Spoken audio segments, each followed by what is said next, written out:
I consider myself a rather big fan of silent movies.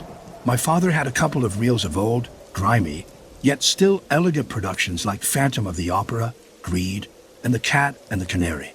Every couple months or so, me and the rest of my family would all sit down and watch one of them with our old projector as a nice, relaxed movie night.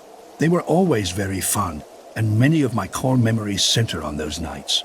The scream of terror I had when the Phantom's true face was shown, the happiness when the menacing cat was first arrested, the initial confusion of attempting to follow many of these plot lines, and the misplaced joy and anger as I followed the story my juvenile mind created as I watched. As I have grown up, I have taken other interests and hobbies, but my love for classical, silent-era film has never gone away. I have made friends who collect film reels just like my father. I have touched, held, and seen incredibly rare movies that, if listed online, would easily go for hundreds if not thousands of dollars. I preface this story with all of this background because it is integral to how I have come across something so bizarre.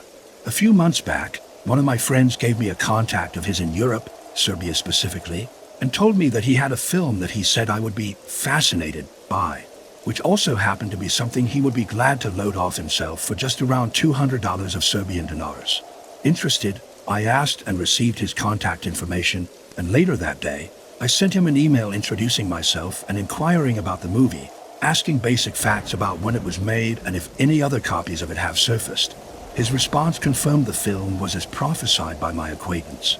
In slightly broken, yet understandable English, he claimed the movie was filmed all the way back in 1907 and was of Romanian origin, also noting that he had not seen the film listed anywhere else, which indicated it had not only been lost, but was so obscure absolutely nobody even knew of its existence besides me, him, and his family, along with anyone else he happened to tell about it. He then went on to explain how he came into possession of the reel, and gave me a general rundown of the plot.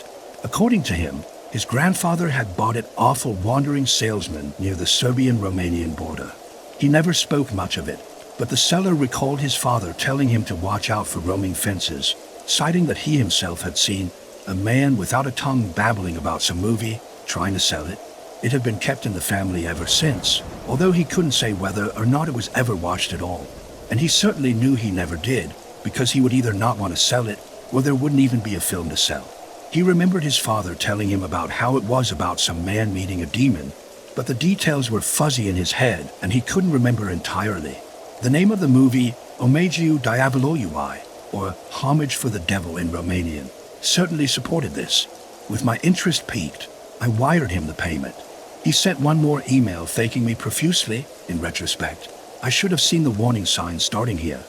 It was 3 entire pages of the phrase, thank you so much," repeated over and over and over again. And then a few weeks later, a package arrived in the mail. Opening it up, it was a dusty, oxidized movie reel with film wrapped around the center. I took out my old projector and screen and carefully inserted the reel.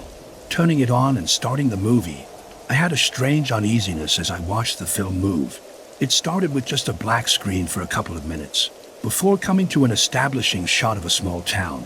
The picture clarity was unnaturally high for a movie so old, and it was clear that the town scene wasn't a model nor a set, but a real one. People moved in and out of shops and restaurants and talked to each other on the pathways, and horses were seen carrying cargo on the cobblestone roads. After a couple minutes of this shot, it cuts to a balding man writing something in a study of some sort. The room is dingy and dark, the only light being from a couple of candles at the table where the man is sat down.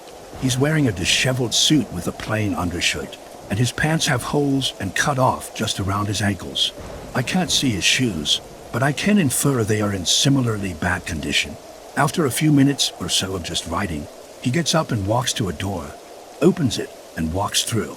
We cut to another room, very small, and connecting to a sort of dining room.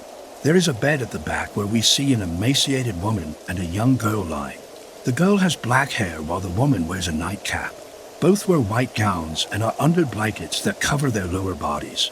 The girl sways back and forth a bit, and seemingly tries to keep away from the woman on her right, who is perfectly still, almost like a corpse. When the camera cuts again, it answers why. It is a close-up of the woman, who stares directly ahead with large, unnaturally wide open eyes. Her pupils look like that of a goat's, a long, thick horizontal line going across the eye west to east. Notably, there is a dent in her forehead. Not a hole, a dent, as if her head was metal and a hammer had been taken to it like a nail. It cuts again and the man is walking out of the house. He walks along the road, the camera cutting to show his walk in entirety from all different sorts of angles. Across the street, from the second story of a building, right in front of him, etc. He walks inside a building along the way, and it cuts again. The man is in an office now, pleading with what seems to be a sort of executive of a company, an old, fat man in a suit and beard. The man starts off the conversation quite normally, but as it goes on, he increasingly gets more and more unhinged. He starts screaming, acting out exaggerated gestures, and appearing to shed real tears by the end of his tirade. The fat man just laughs in his face as a response, and in return, the man slaps him across the face and storms off in anger. It cuts again. After what appears to be some time later, the man stands before an altar in a similarly dark room as before, a jagged dagger in hand and a thick book in the other. He places the book on the altar and lifts his free hand above it, brandishing his dagger as if to slice his palm and rain the book in blood. The spine of the book has a cross on it, indicating it is a Bible. The man's demeanor is also quite off. His face cannot be seen, but his dagger hand is shaking. He turns it over in his hand constantly as if he is anxious and afraid. After a minute or so of deliberation, his free hand wraps around the blade. It cuts without showing the slash, and the man is seen with bandages on his hand.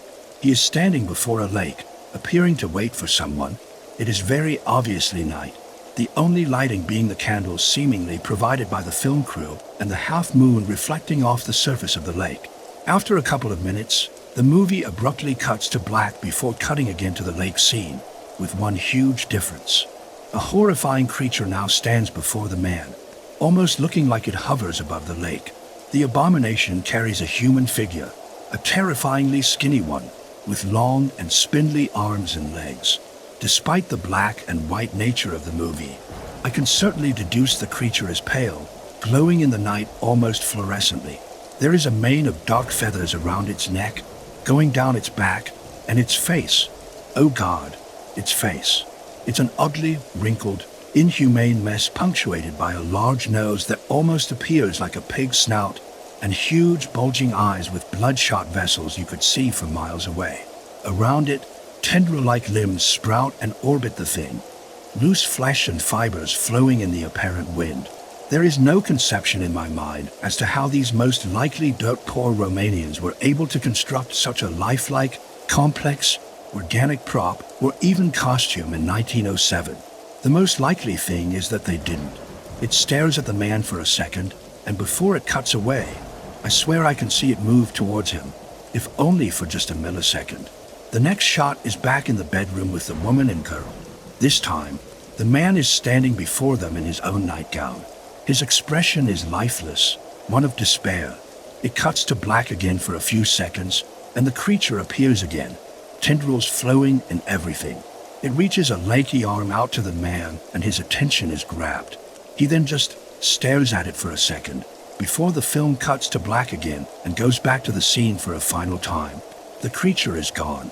The man is still staring at where the creature was, and abruptly starts walking out, ending the scene. The next scene is not for the faint of heart, so I will spare the gory details and give a brief summary. The man walks into the altar room with a small, bundled thing. The camera starts to zoom in from afar on a particular part of the bundle. The man slowly turns it, and it reveals a screaming, bawling baby. The camera zooms out again, and the man tries to shush it to no avail. Finally, he takes the dagger out again, pointing the blade at the baby. The next scene is the man returning home, and the scene is disproportionately happy compared to the horrors in the last one.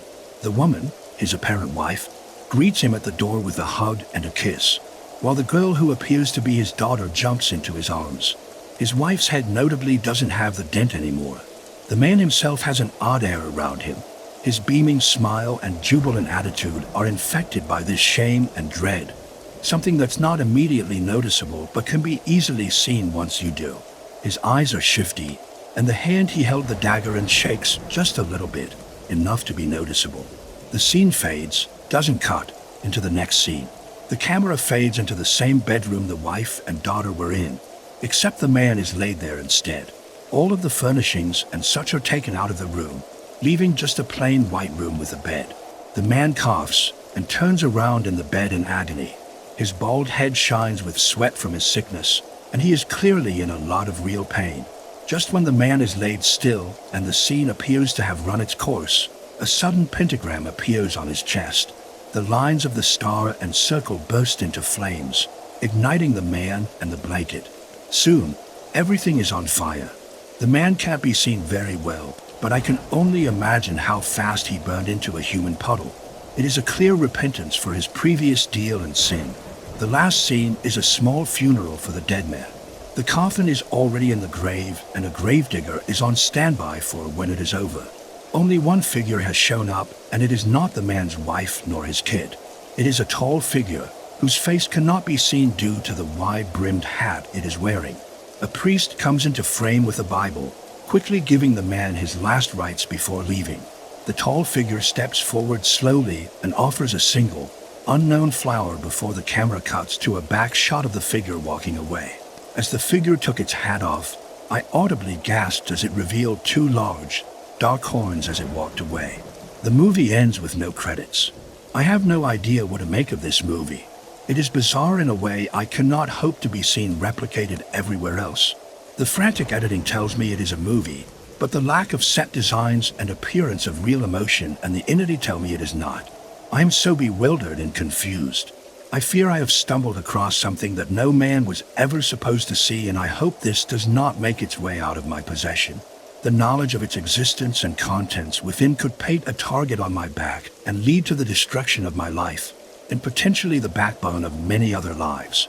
Ever since I saw it that fateful day, around 3 months ago, there has been an aura around my house I cannot shake. Like something is always watching me, observing me, and it follows me everywhere I go around the house. Whether or not it is the effects of the movie taking its toll on my mind even all this time later, or if it's something more than just paranoia, I'm not so sure.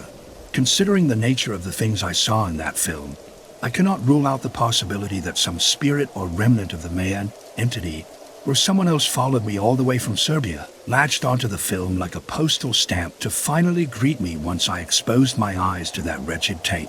In spite of everything, I have but one question. If the devil was only at the funeral, what in the hell was the thing that the man saw? Thanks for watching. Please like, share, and subscribe to listen to similar stories in future.